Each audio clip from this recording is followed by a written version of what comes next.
ഇത് നിങ്ങളുടെ SSLC public എക്സാമിന് ചോദിക്കാൻ പോകുന്ന ഒരു ചോദ്യമാണ്.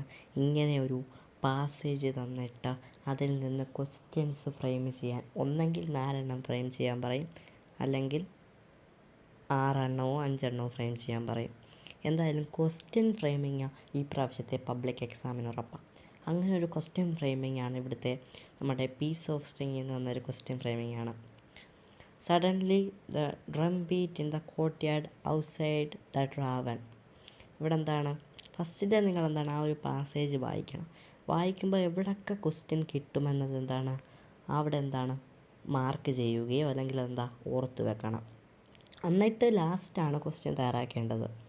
4 ക്വസ്റ്റ്യനാണ് തയ്യാറാക്കേണ്ടത്. ഒന്ന് പറയുമ്പോൾ യെസ് ഓർ നോ ക്വസ്റ്റ്യൻ വേണം, പിന്നെ WH ക്വസ്റ്റ്യൻ വേണം. യെസ് ഓർ നോ ക്വസ്റ്റ്യൻ ഒരെണ്ണവും WH ക്വസ്റ്റ്യൻ 3 വേണം.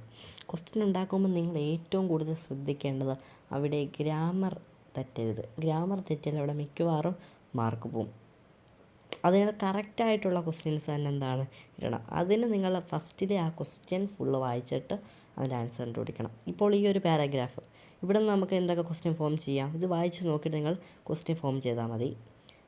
ഇവിടുത്തെ ആൻസർ വരുന്നതെന്ന് പറയുമ്പം ഇതാണ്, where was the drum beat heard. ഇവിടെ കണ്ടോ 3 WH ക്വസ്റ്റ്യനും ഒരു യെസ് ഓർ നോ ക്വസ്റ്റ്യനുമാണ് വന്നേക്കുന്നത്. ഇങ്ങനെ ഒരു സ്ട്രക്ചറി ആയിരിക്കണം ക്വസ്റ്റ്യൻ തയ്യാറാക്കേണ്ടത്. ഇവിടെ വന്നേക്കുന്നത് where was the drum beat heard, എവിടെയാണ് ഡ്രം ബീറ്റ് കേട്ടത്. നമ്മുടെ ഹൗച്ചി കോമിൻ്റെ പാടത്തിലല്ലേ അറിയാം. Second question, what was the lost on the road, റോഡിൽ എന്താണ് ഹൗച്ചി കോമിനെ കളഞ്ഞു കിട്ടിയത് അല്ലേ, പീസ് ഓഫ് സ്ട്രിങ് കളഞ്ഞു കിട്ടിയത്.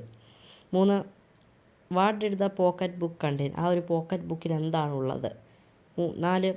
4 yes or no question, did he announce any reward for the finder, ആ ഒരു പോക്കറ്റ് ബുക്ക് കണ്ടുപിടിക്കുന്ന ആൾക്ക് എന്താണ് ഒരു റിവാർഡ് അനൗൺസ് ചെയ്തോ എന്നൊരു ക്വസ്റ്റ്യൻ.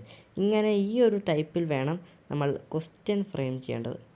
എന്തായാലും ഈ പ്രാവശ്യത്തെ എക്സാമിന് ചോദിക്കാൻ സാധ്യതയുള്ള ഒരു ക്വസ്റ്റ്യൻ തന്നെയാണ് ക്വസ്റ്റ്യൻ ഫ്രെയിമിങ്. നല്ല ചാൻസ് ഉണ്ട് SSLC. അതിനാൽ ഇത് പഠിക്കാതെ നിങ്ങൾ പോകരുത്.